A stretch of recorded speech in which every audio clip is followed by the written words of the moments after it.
Greetings, everyone. I have been preaching through the book of Mark recently, and am constantly amazed at how Jesus deals with people who literally want him dead. This week, I'd like to share some of these stories and others that take place towards the end of Jesus' earthly ministry. Specifically, we're going to be looking at Mark chapter 12, beginning at verse 13 today.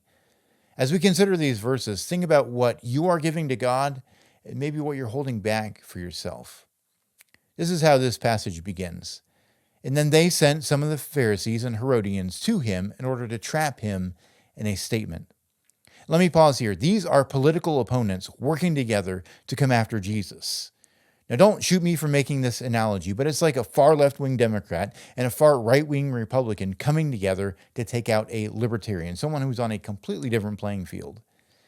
And so they come together to get rid of Jesus, and they're trying to trap him with words and making a statement that will be politically very negative for him. And so this is how they try to trap him. And so they came to him and said, "Teacher, we know that you are truthful and you don't care what anyone thinks, for you are not partial to anyone, but you teach the way of God in truth.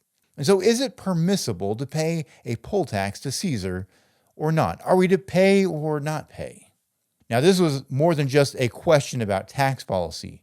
They're wanting to know, in essence, are you either a traitor of the Jewish people and side with Rome, or are you a revolutionary come to kick out the Roman occupation? You see, if he chooses a side, there are going to be serious life or death consequences. And so listen to how he responds. But he, knowing their hypocrisy, said to them, "Why are you testing me? Bring me a denarius to look at." Now, a denarius was one of their Roman coins about equal to a day's wage. And so they brought him one, and he said to them, "Whose image and inscription is this?" And they said to him, "Caesar's." And Jesus said to them, "Pay to Caesar the things that are Caesar's, and to God the things that are God's."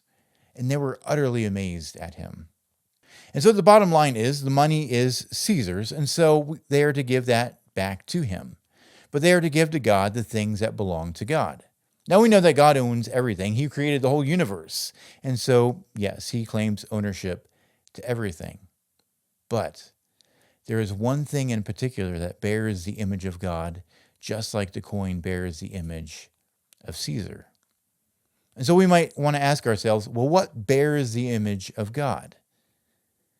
And the answer is us. We humans bear the image of God. We have his mark and inscription in our flesh, in our soul.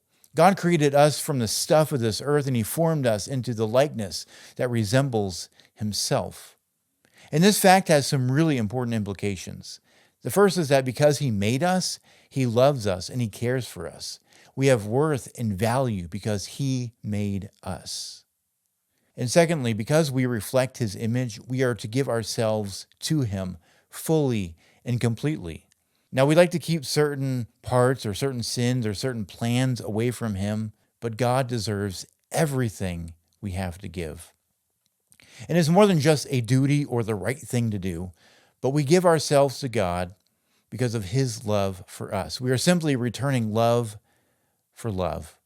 His love runs so deep that even after we rejected him, he entered our world to rescue us from the mess that we made.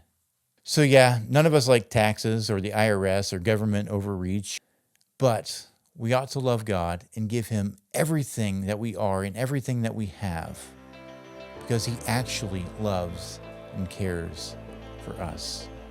This has been Devotions with Joe Schneider from First Christian Church of O'Neill.